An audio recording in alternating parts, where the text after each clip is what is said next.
dia a todos. Bom dia. Eu confesso para vocês que eu tenho sido grandemente abençoado em todo esse congresso. Tem sido muito bom compartilhar a palavra de Deus, ouvir as experiências dos irmãos. E realmente eu já estou sentindo saudades do Rio Grande do Sul. Gosto muito do Sul, como eu digo para vocês. Morei um tempo no Sul. E no grande conflito, nós temos alguém que é acusado. Deus é acusado, não é verdade? E como Deus é acusado, ele precisa fazer certas coisas para provar que essas acusações contra ele não são verdadeiras. Nós acabamos de ver que a última reivindicação do caráter de Deus aqui na Terra vai ser qual grupo? Os 144 mil. Que vão ser aqueles que vão provar que realmente a lei de Deus pode ser obedecida perfeitamente. São aqueles que, como diz no grande conflito, viverão na presença de um Deus santo sem um intercessor. Então Deus está fazendo coisas, está tomando medidas para que o seu caráter seja reivindicado. Na obra de sustento próprio, acontece também um grande conflito. E acusações também são feitas. E uma dessas acusações é que é um ato de deslealdade para com a igreja, querendo dizer organização, que o Ministério de Sustento Próprio venha a aceitar dízimos. E por isso que nessa manhã nós vamos falar sobre o dilema do dízimo. Quero deixar claro para vocês que a minha intenção não é desencorajar pessoas de devolver o dízimo, não. A minha intenção não é desencorajar ninguém a devolver o dízimo para a organização, não é isso, mas esclarecer esse dilema. É pecado ou não é? O que eu devo fazer? Em quais circunstâncias eu poderia ou não usar o plano B? É isso que nós vamos ver nessa manhã. E admito que é a primeira vez que eu prego sobre esse assunto em forma de palestra, assim, em uma convocação ou um congresso. Mas vi que havia necessidade, há necessidade de se esclarecer esse assunto. Bom, vamos falar então do dízimo. No Antigo Testamento, lá em Levítico 27:30 diz: também todas as dízimas do campo, da semente do campo, do fruto das árvores, são do Senhor, santas são ao Senhor. Então o dízimo pertence a quem? Ao Senhor. Gênesis 28:22, de tudo quanto me deres, certamente te darei o dízimo. Números 18:21, e eis que aos filhos de Levi tenho dado todos os dízimos em Israel por herança, pelo ministério que executam, o ministério da tenda da congregação. Então, dízimo servia para sustentar os ministros, que eram os levitas. Malaquias 3:10 diz aonde devia ser levados os dízimos. Trazei todos os dízimos à casa do tesouro, para que haja mantimento na minha casa. Alguns princípios do Antigo Testamento. Agora vamos então, para resumir, no Antigo Testamento nós vemos que os dízimos pertencem ao Senhor, e como tudo veio de Deus, é o nosso dever devolver 10%, a 10ª parte. E nós vimos que o dízimo era para sustento dos levitas, ou seja, os ministros de Deus ali da época. Agora vamos ver a base bíblica para o Novo Testamento. O que a Bíblia nos diz? 1 Coríntios 9, versos 13 e 14. Não sabeis vós que, aqui falando da dispensação judaica, os que administram o que é sagrado, referindo-se aos levitas, comem do que é do templo, e que os que de contínuo estão junto ao altar participam do altar, assim também ordenou o Senhor, agora na dispensação cristã, que os que anunciam o Evangelho, ou seja, os pastores, que vivam do Evangelho. Então nós vemos que os ministros deviam ser sustentados, só que, além disso, nós vemos agora um princípio que é mais abrangente aqui. É os que anunciam o Evangelho, que vivam do Evangelho. Então o dízimo é para sustentar aqueles que pregam o Evangelho. Então, o princípio mesmo, o dízimo, é para o avançamento do Evangelho.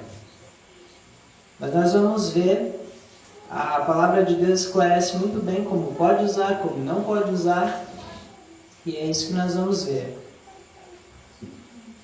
Continuando no Novo Testamento, fala da mudança do sacerdócio. Hebreus 7, versos 5 e 12.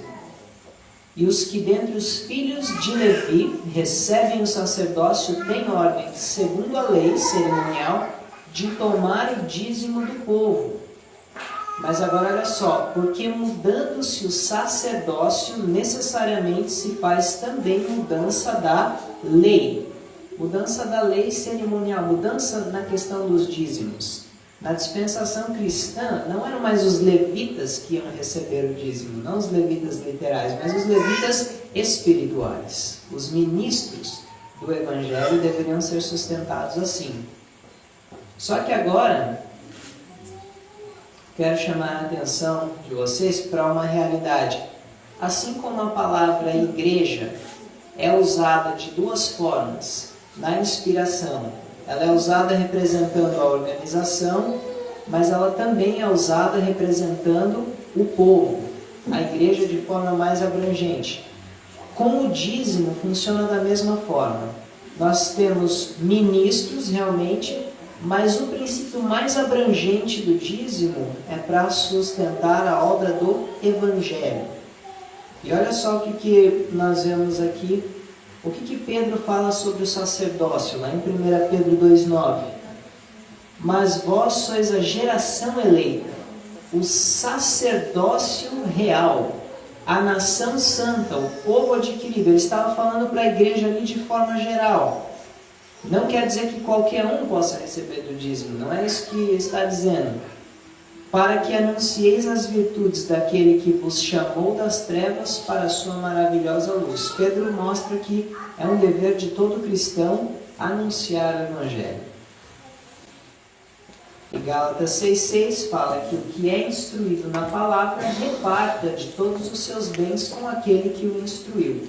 É basicamente assim. O que ministra o espiritual é digno de colher o material. Esse é o princípio. Então vamos ver, o dízimo na Bíblia, resumindo, pertence a Deus, serve para levar avante a obra do Evangelho, deve ser trazido à casa do tesouro.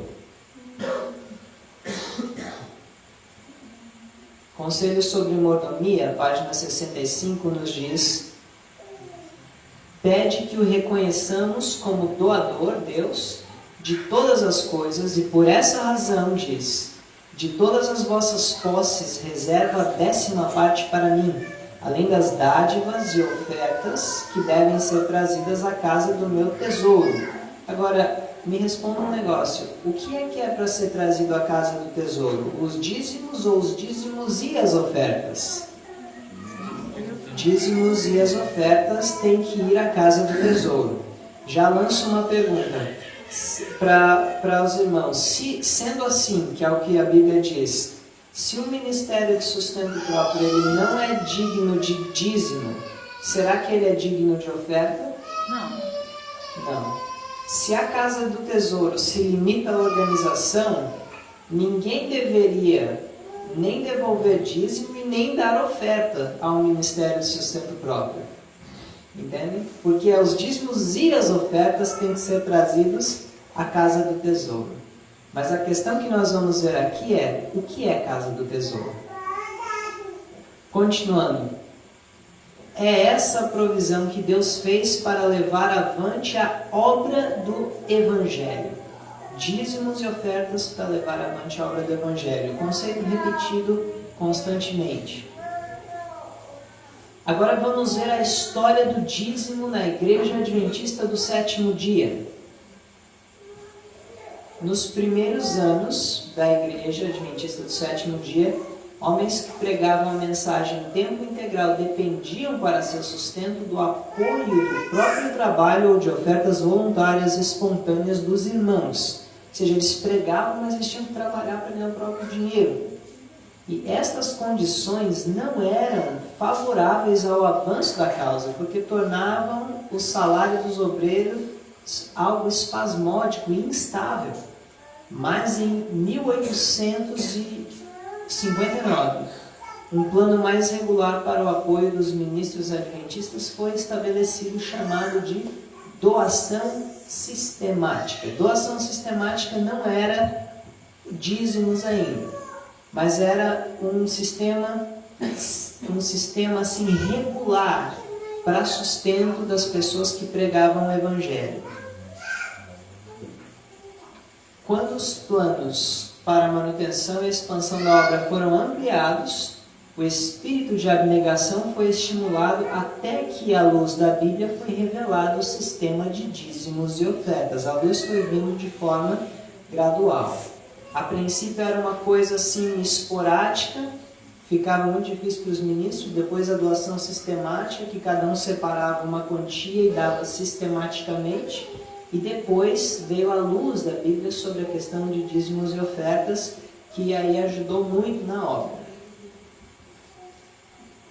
Vamos ver qual é o plano A de Deus. Aqui nós temos a questão de plano A e plano B de novo. Qual é o plano A de Deus para dízimos e ofertas? Ali na carta 96 de 1911, diz o seguinte. Muitas dessas citações são traduzidas, tá? Às vezes a razão pela qual nós não temos o conhecimento desses assuntos é que muito desse material está em inglês. Mas a serva do Senhor nos diz: você me perguntou se eu aceitaria seu dízimo e o usaria na causa de Deus onde fosse mais necessário. Eu não queria dar o dízimo para ela administrar. Em resposta, eu diria que não recusaria fazê-lo. Quer dizer, não é errado, mas, ao mesmo tempo, lhe diria que há um caminho melhor, quer dizer, há um ideal, há um plano A. É melhor confiar nos ministros da onde? Da associação onde vive e nos líderes da igreja onde você adora. Por quê? Isso está de acordo com o princípio bíblico. Porque onde você adora, onde está o seu pastor, é onde você recebe o seu alimento espiritual. Não é verdade? Então você dá do material para sustentar aqueles que dão o seu alimento espiritual. Esse é o plano A ideal de Deus. Ela falou, é assim, ó, o melhor é que você faça isso. Mas vamos continuar lendo. Conselho sobre mordomia 93. Alguns se têm sentido mal satisfeitos e dito: não devolverei mais o dízimo, pois não confio na maneira como as coisas são administradas na sede da obra. Será que isso é uma atitude correta? Roubareis, porém, a Deus por pensardes que a administração da obra não é correta? Apresentai vossa queixa franca e abertamente no devido espírito e às pessoas competentes. Da mesma forma que a corrupção no governo não é uma desculpa para o cristão não pagar impostos, a corrupção na organização já existia naquela época. Não é uma desculpa para a pessoa falar, eu não vou mais devolver o dízimo. Entende? Isso é o que fica claro nesse texto. Mas o que a pessoa deve fazer? Leva a sua queixa a quem é competente, a quem está relacionado com o problema. Vai ao tesoureiro na associação, vai às pessoas que estão encarregadas do assunto e apresenta a queixa no Espírito de Cristo. Mas agora, nós também vamos ver um plano B, algo que aconteceu frequentemente nos dias da irmã White, e nós temos instrução sobre isso. O plano B, lembra, é quando o plano A está falhando. Aí você precisa usar um plano B. Um exemplo disso foi o Dr. Kellogg.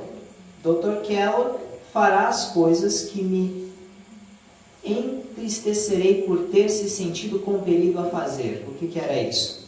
Diz que se não for permitido que os meios aqui é recursos, dinheiro, sejam utilizados para levar a mensagem através dos obreiros médicos missionários às igrejas, ele separará o dízimo que é pago à associação para sustentar a obra médico-missionária. O que estava acontecendo? Uma negligência do dízimo ser canalizado para esses obreiros médicos missionários por parte da associação.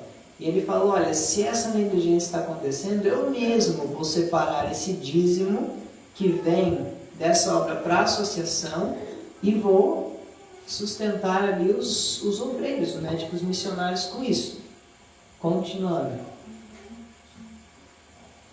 O irmão White continua dizendo, vocês devem chegar a uma compreensão e trabalhar harmoniosamente. Separar ele, o dízimo do tesouro, seria olha só o que ela diz. Aqui, tesouro, ela está se referindo à organização, à associação. Claro, isso é claro. Ela fala assim, separar o dízimo do tesouro da organização seria preste atenção nisso, necessidade que temo grandemente. Ela tinha medo, porque já imaginou a repercussão se começasse a desviar dízimos para cá e para lá? Só que isso foi o que? Uma necessidade que ela temia muito que pudesse acontecer, por causa da falha das linhas regulares. Se este dinheiro em dízimo é pago pelos obreiros ao tesouro, por que, pergunto, não deveria ser esta quantia repartida para levar avante a obra médico-missionária? Quer dizer, não há problema nenhum nisso. Mas eu temo com o que pode acontecer se isso começar a ser feito, é o que ela está dizendo. Mas ao mesmo tempo eu vejo como uma necessidade. Tem situação difícil.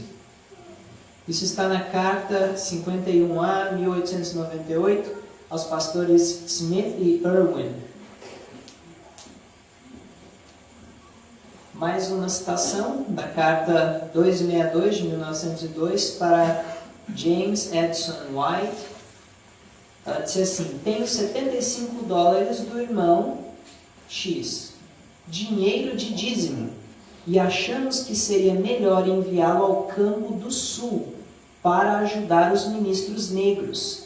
Quero que seja especialmente aplicado aos ministros negros para ajudá-los com seus salários, porque eles não estavam recebendo o suficiente para manter-se e as suas famílias.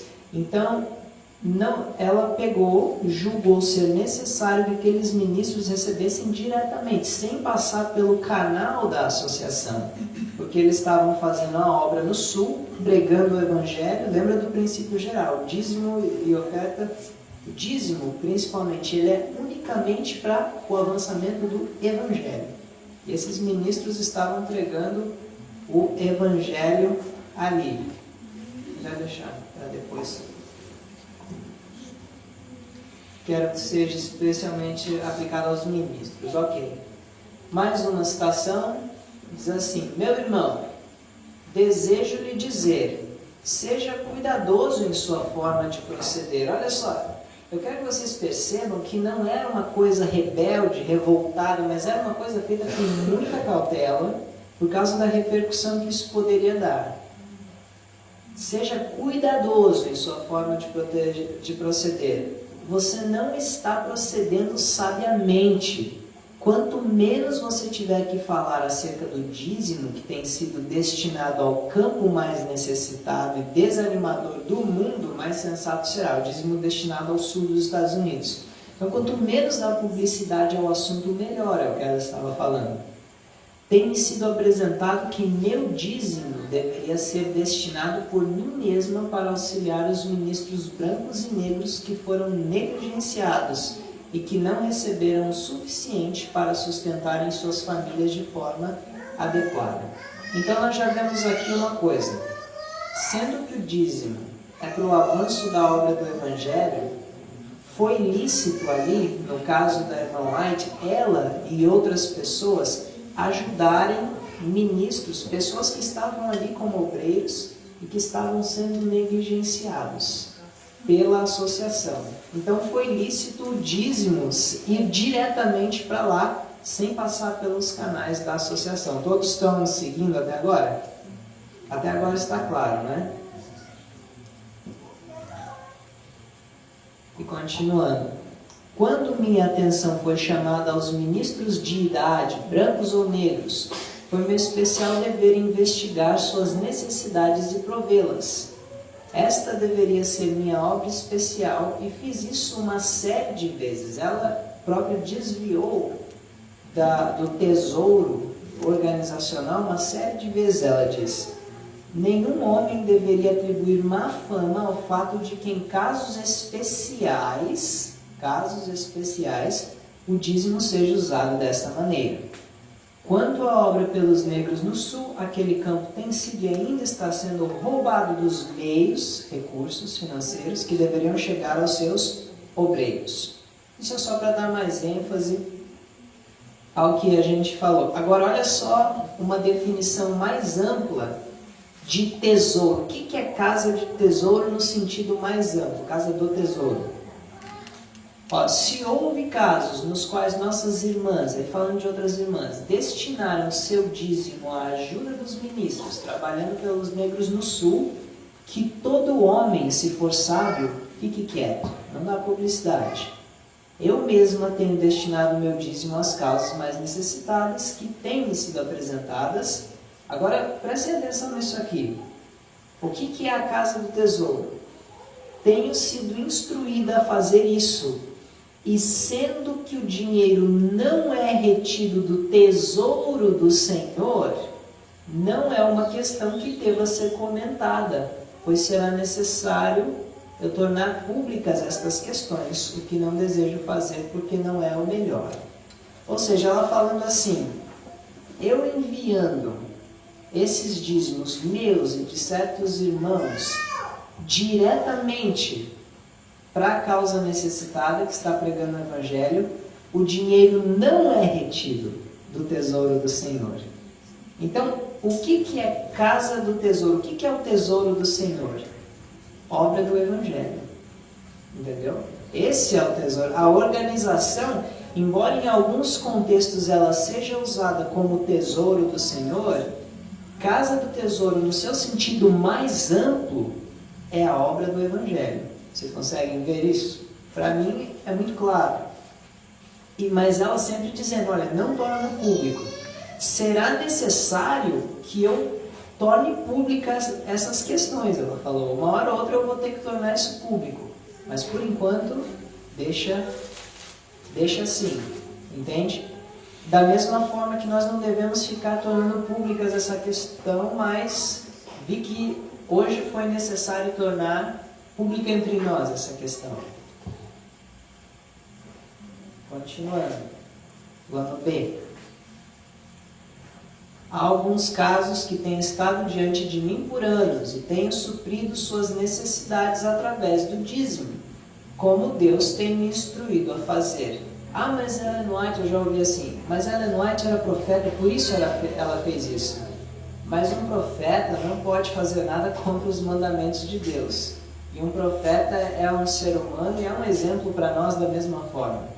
Então Deus instruiu ela a fazer. Se Deus instruiu é porque não é errado. E se alguém disser a mim, irmã White, você poderia destinar meu dízimo para onde saiba ser mais necessário? Eu direi, sim, posso e tenho procedido assim. Eu elogio ou louvo aquelas irmãs que têm aplicado seu dízimo onde é mais necessário para ajudar a fazer uma obra que tem sido deixada de lado. Então, o que nós vemos por trás disso tudo? Casa do tesouro, a obra do Evangelho. E quando se vê que a obra do Evangelho é negligenciada em certos campos, foi lícito ali destinar o dízimo diretamente àquela causa que via que estava fazendo a obra de Deus, mas que estava sendo negligenciada pela associação. Não era uma afronta à organização, mas nós temos que entender que a obra de Deus está acima da associação. A igreja, no seu sentido mais amplo, está acima da associação. Então nós temos que ter muito discernimento em quando uma obra que é de Deus está sendo negligenciada ou não, pela associação.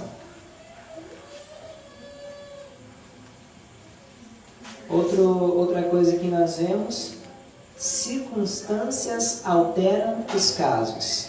Isso foi necessário porque obras estavam sendo negligenciadas.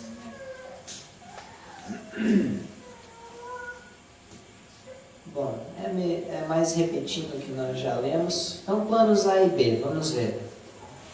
Número 1. É melhor confiar nos ministros da associação onde vive e nos líderes da igreja onde adora. Isso é o que é o ideal. Plano A, fazer. 2. Infidelidade dos líderes não é desculpa para deixar de devolver o dízimo. Número 3. Separar o dízimo do tesouro, ela está falando aqui da organização, seria uma necessidade que temos grandemente, foram as palavras de Ellen White, 1898. 4. Não deveria dar-se publicidade ao assunto do desvio do dízimo. E 5, ela disse também em 1905, 7 anos depois que ela fez a primeira declaração do tesouro do Senhor, ela falou: enviando o dízimo diretamente às causas necessitadas, ele não é retido do tesouro do Senhor. E 6, o plano B, que é devolver o dízimo não pelas linhas regulares, é para casos de obras negligenciadas pela associação. E 7, circunstâncias alteram os casos. São pontos que nós tiramos de todas essas citações. Agora vamos ver o que aconteceu. Havia muitas restrições e proibições por parte da associação naquela época, quando a profetisa ainda era viva.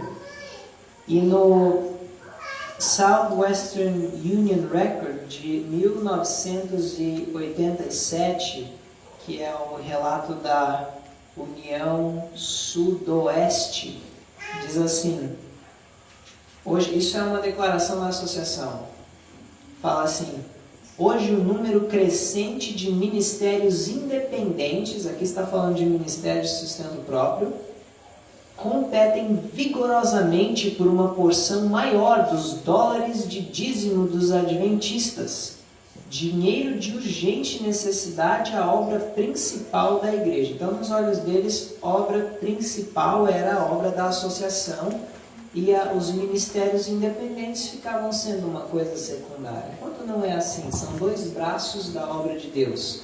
Os dois são importantes. Mas já naquele tempo, que é interessante, quando a profetisa estava viva, já acontecia essa questão do dízimo, esse dilema por causa do dízimo. É o mesmo que foi antes, é hoje. A mesma coisa existe.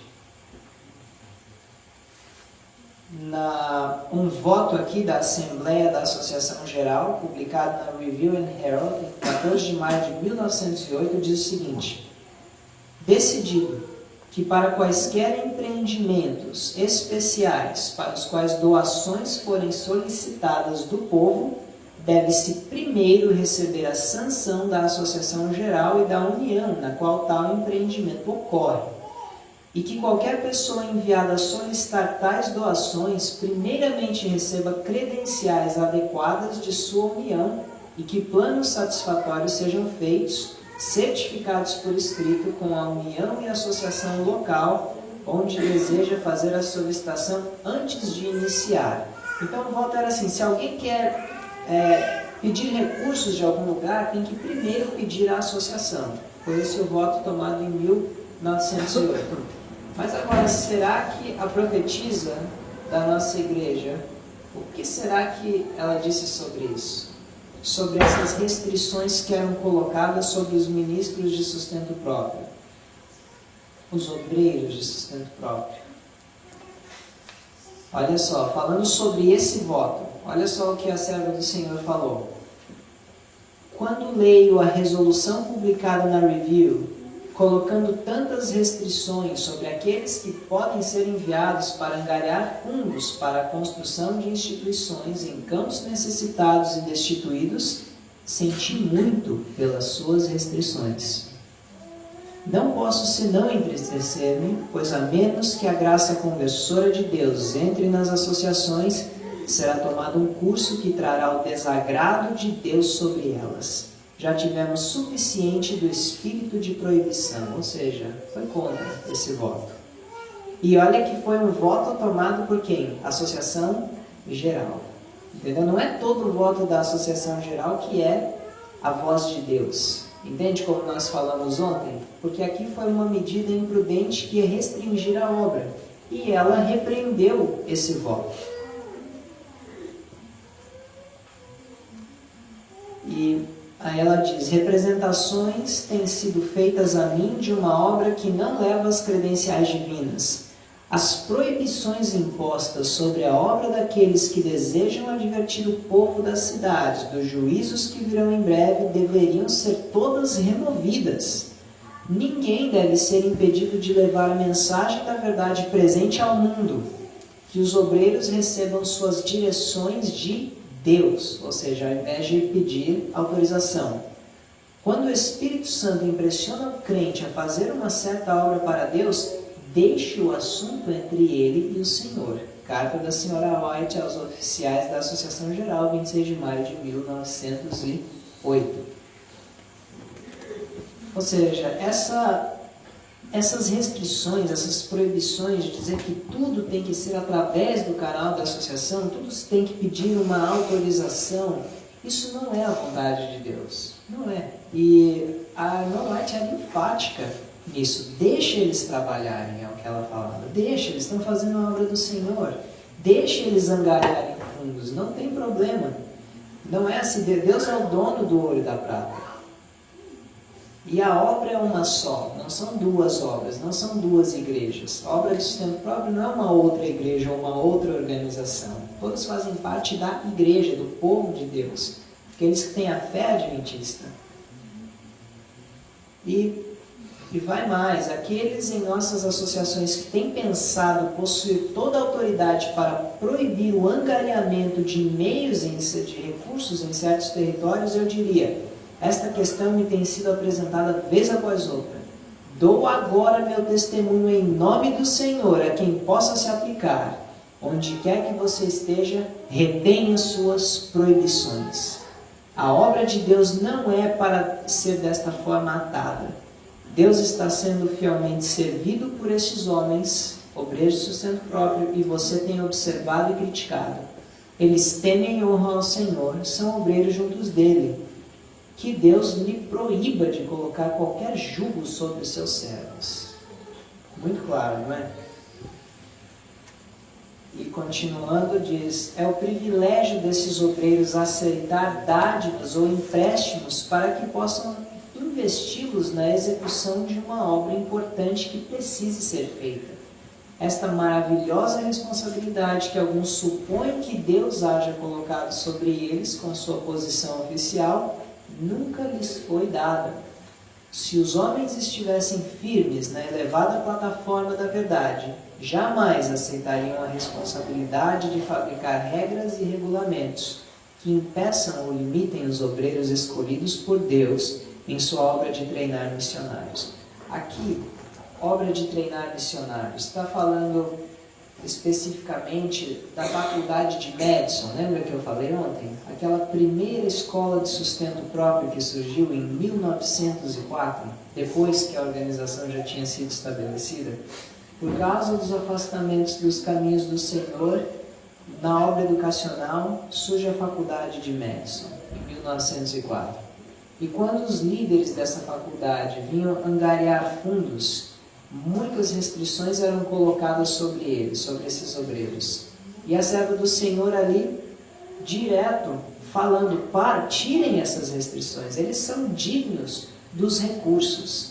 E quando o Espírito de profecia fala recursos, não faz distinção entre dízimos e ofertas, porque ambos têm que ser levados para a casa do tesouro do mesmo jeito. Então eles eram dignos de ambos, tanto dízimos quanto ofertas. E agora ela fala mais especificamente de Madison. Olha só esse ponto aqui, se aplica muito para as escolas de sustento próprio de hoje. ela fala: alguns têm entretido a ideia de que por causa de Madison não pertencer a uma associação organizada, não deveria ser permitido aos responsáveis pela escola pedir de nosso povo os meios tão necessários para levar adiante sua obra. Esta ideia precisa ser corrigida. Na distribuição do dinheiro que vem da tesouraria do Senhor, o que é isso? Dízimos e ofertas. Vocês têm direito a uma porção, assim como os que estão ligados aos nossos necessários empreendimentos, que são executados em harmonia com a instrução do Senhor. É muito claro, não é verdade? Ela está falando assim: olha, vocês têm tanto direito quanto eles, ou seja, tanto a obra denominacional quanto a obra de sustento próprio tem direito de receber os recursos do Senhor, desde que isso esteja em harmonia com a instrução do Senhor, desde que esteja em harmonia com a sua palavra. Isso ela escreveu para Percy McGinn, que era um dos líderes de Madison. E aí, McGinn, no seu diário, 14 de maio de 1907, isso é o diário dele, não é a irmã White escrevendo, mas ele escreveu assim: falei-lhe, a irmã White, sobre a posição da Associação Geral quanto ao fato de as instituições que não pertenciam à associação não deverem receber nenhum dinheiro. Absurdo, agora ele cita a irmã White, absurdo, até um grupo de tolos deveria saber melhor. Daniels, que era o presidente da Associação Geral então, e os que estão com ele tomaram uma posição sobre este assunto que não é de Deus. Ou seja, querer impedir essa obra que era de Deus, uma obra de sustento próprio, de solicitar os dízimos e ofertas, recursos, de modo geral, tomaram uma posição que não é de Deus. É muito claro. É só estudar a história da Igreja Adventista que fica tudo claro. Libertando a consciência.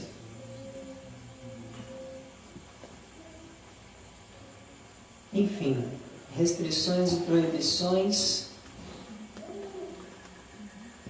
Eu acho que já ficou claro por essa sessão. Aí ela coloca assim: esses obstáculos não foram postos lá pelo Senhor. Em algumas coisas o planejamento e os instrumentos finitos dos homens têm operado contra a obra de Deus. Madison School Special Testimonies, série B, número 11, página 25, para a escola de Madison. Essa é de Ellen White. Enfim, eu creio que restrições e proibições é isso. Para resumir agora, Ellen White disse que deveriam ser removidas. Ela repreendeu os líderes por essas restrições. Diz que é o privilégio dos obreiros fiéis aceitar e solicitar recursos.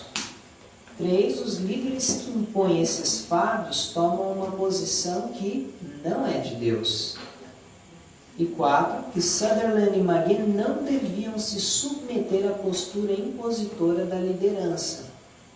5. Submissão imprudente geraria limitações e restrições à obra de Deus. E havia boas razões pelas quais Madison não pertencia à associação. Uma das citações que nós pulamos, ela diz até assim a Sutherland e McGinn: a associação, aliás, vocês bem sabem o porquê deles não estarem trabalhando com a associação. É exatamente por causa dos afastamentos dos princípios na obra educacional. Foi por isso, não foi porque eles são rebeldes. E por causa dessa necessidade, eles também são dignos dos recursos que entram. Então, qual seria a postura correta? Vamos no diário de McGinn, ainda ele escreveu isso, 9 de agosto de 1904. Conversei com a senhora White e Willie White a respeito de nosso plano para a reorganização. Ela diz que não deveríamos estar sob a autoridade da União Sul e pareceu não ter objeção ao nosso plano geral. Quer dizer, ela falou assim: não é para vocês terem que se unir à associação só para conseguirem um favor, só para que vocês sejam vistos com bons olhos por eles. Vocês são livres para fazer a obra, basicamente isso. No Diário de Maguen ainda, 14 de abril agora, lá em Washington, no de jejum com o ancião Irwin, o antigo presidente da Associação Geral, e a sua esposa. Tomei um carro para Tacoma Park e passei a manhã com Daniels, o atual presidente então. Tivemos uma conversa muito satisfatória. Disse-lhe por que nossa escola era independente e por que teria que comer dos pães da proposição, ou seja, comer do que é do altar. E por aí vai. Ele conversa com o irmão White quanto à atitude da Associação Geral para com eles, com Madison. Outros estavam presentes. Eu lhe disse que a administração reclamou que não temos o direito de arrecadar dinheiro do povo, da igreja, a não ser que pertencêssemos e fôssemos controlados pela associação. E ela respondeu, irmão White, vocês fazem o dobro do trabalho deles. Arrecadem, pois, todas as doações que puderem, pois o dinheiro pertence ao Senhor e não a esses homens. A posição que eles tomam não é de Deus. A União Sul não deve ter posse de vocês, nem lhes controlar. Não se entreguem a eles. Então, vocês conseguem ver que ela é muito dura nessa questão. Não é desmerecer a organização de Deus. Não é isso. Não é isso. Deus que instituiu a sua obra organizada. Mas a questão aqui, irmãos, é que quando essa obra organizada quer restringir a pregação do Evangelho, os obreiros de sustento próprio, aqueles que não estão sob o poder da organização, eles não devem se submeter. Eles não devem deixar que eles restringam a obra da pregação do Evangelho. O princípio aqui, geral, o porquê de toda essa, como é que eu posso dizer, hostilidade contra os obreiros de sustento próprio era um motivo só: poder. Eles estavam perdendo o seu poder. E outra coisa, eles tinham medo que os obreiros de sustento próprio, recebendo esses recursos, fosse faltar para a obra da organização.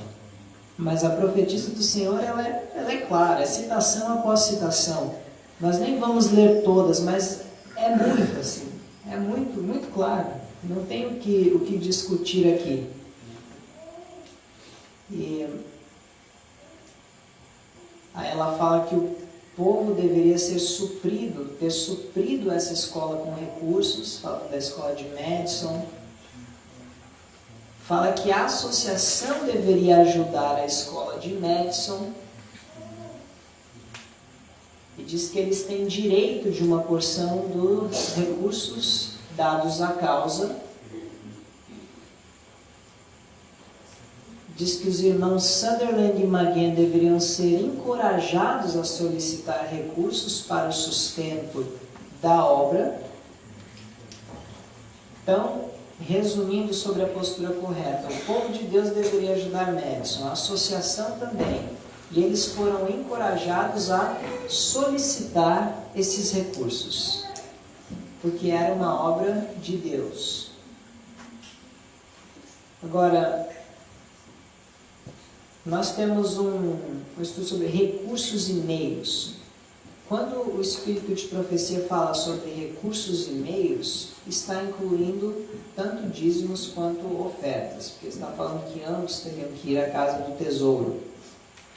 Por exemplo, essa citação de Testemunhos, volume 5, página 149, diz: dos meios confiados ao homem, Deus reivindica certa porção, o dízimo. Ou seja, o dízimo é parte desses meios.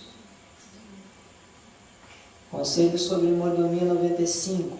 Há grande número de membros nos livros de nossa igreja, e se todos se prontificassem a dar dízimo fiel ao Senhor, que é a sua porção, não haveria falta de recursos no tesouro. Então, tanto dízimo quanto ofertas, recursos, é dinheiro de forma geral para a obra. Porque muitos dizem, mas quando ela fala recursos, é só ofertas, não o dízimo.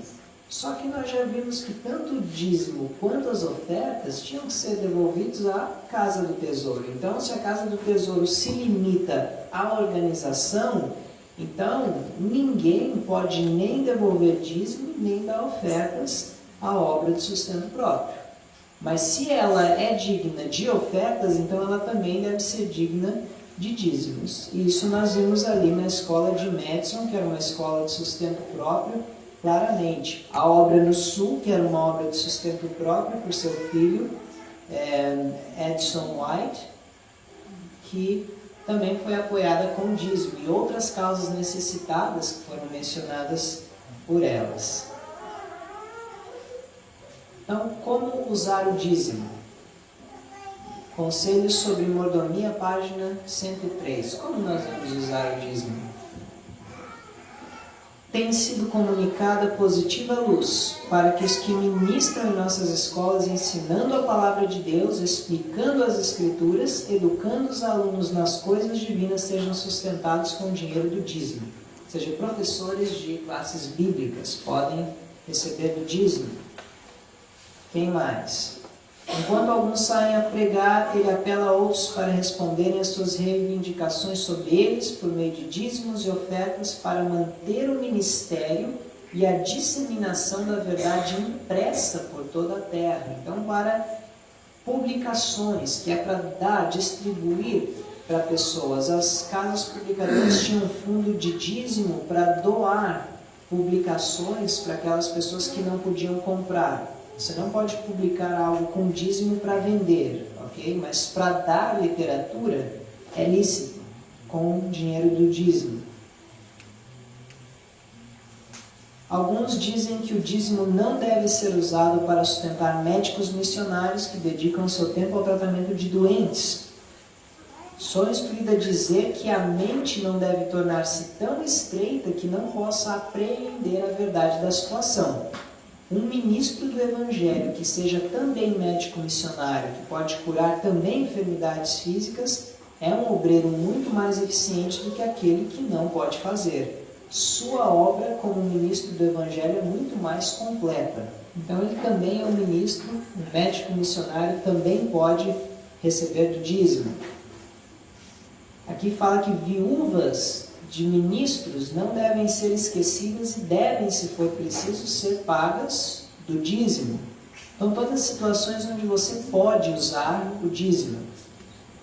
Agora diz, existem casos especiais em que a pobreza é tão grande que, a fim de assegurar um lugar mais humilde para adoração, pode ser necessário usar dos dízimos.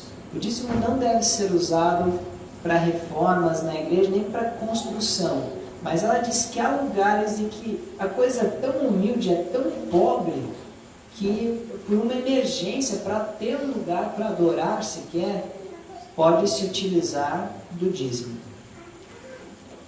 Então, professores de Bíblia, distribuição de literatura, hoje também teoria mídia gratuita, ministros médicos missionários, viúvas de ministros, e assegurar um local de adoração em casos extremos. São formas de usar. Agora, como não usar o dízimo? Para que eu não posso usar? Conselho sobre mordomia 102 diz: um raciocina que o dízimo pode ser aplicado para fins escolares. Outros argumentam ainda que os colportores devem ser sustentados com o dízimo. Comete-se grande erro quando se retira o dízimo do fim em que deve ser empregado, o sustento dos pastores. Para quê? Para a pregação do Evangelho. Então, ajudar estudantes, mesmo que eles estejam sendo treinados na obra missionária, não deve ser de dízimo, isso é ofertas. E nem colportores, porque os colportores estão trabalhando ali vendendo livros. Colportor não deve ser pago do dízimo tampouco. Ninguém, agora página 101 diz assim: ninguém se sinta na liberdade de reter o dízimo para empregá-lo segundo o seu próprio juízo. Não devem servir-se dele numa emergência, nem usá-lo segundo lhes pareça justo, mesmo no que possam considerar como obra do Senhor. eles não devem alterar os mesmos para praticar alguns atos de caridade, isso não é dízimo, ou dar algum donativo ou oferta quando e como eles, os agentes humanos, acharem oportuno. Então, não é para qualquer coisa, é só naquelas coisas que a palavra de Deus autorizou que o dízimo poderia ser destinado.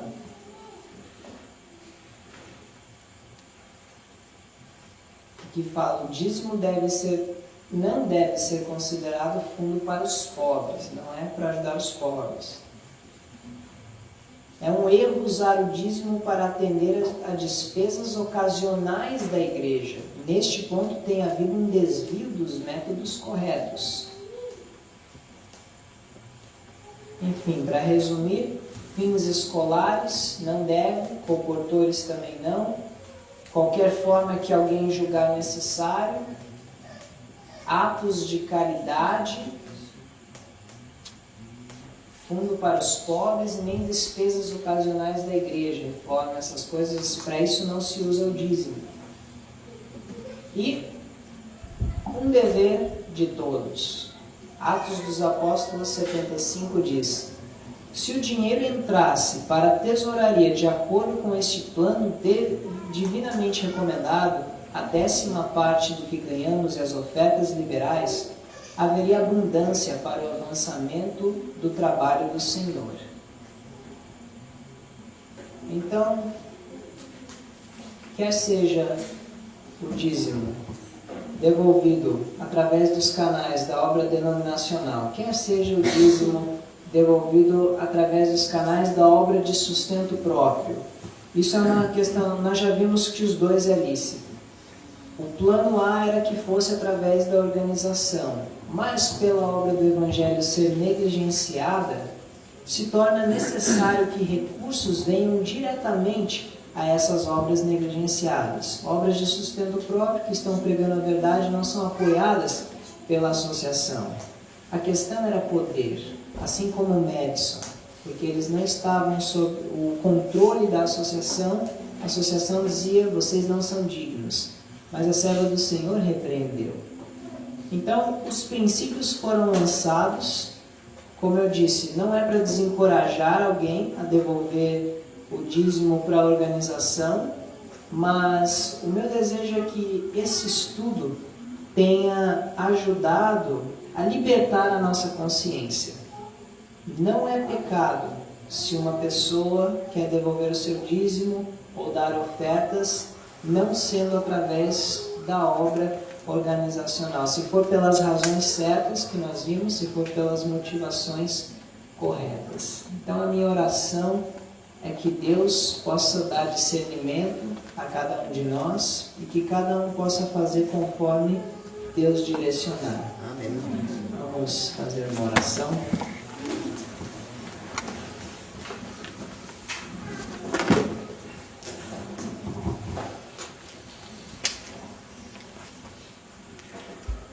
Querido Deus e Pai amado, que habita nos altos céus, nós te agradecemos pela Tua Palavra que esclarece todas as questões na nossa mente. Nós acabamos de esclarecer esse dilema do dízimo e pedimos, Senhor, que a cada pessoa aqui Tu possas dar discernimento. Amém. Que durante todas essas mensagens dos eventos finais, que cada um aqui possa ter cada vez mais forte em seu coração o desejo de estar preparado para viver na presença de um Deus Santo sem um intercessor. Amém. Amém. E que cada um também possa ter a sua consciência liberta quanto ao que é a igreja, onde se congregar, a fazer a obra, quer a organização apoie ou não, a devolver os seus dízimos aonde o Senhor o guiar. Que cada um de nós possa ser guiado pelo seu Espírito, de acordo com a Tua Palavra. Amém. Que cada um de nós possamos estar no reino eterno. É a nossa oração em nome de Jesus. Amém. Amém.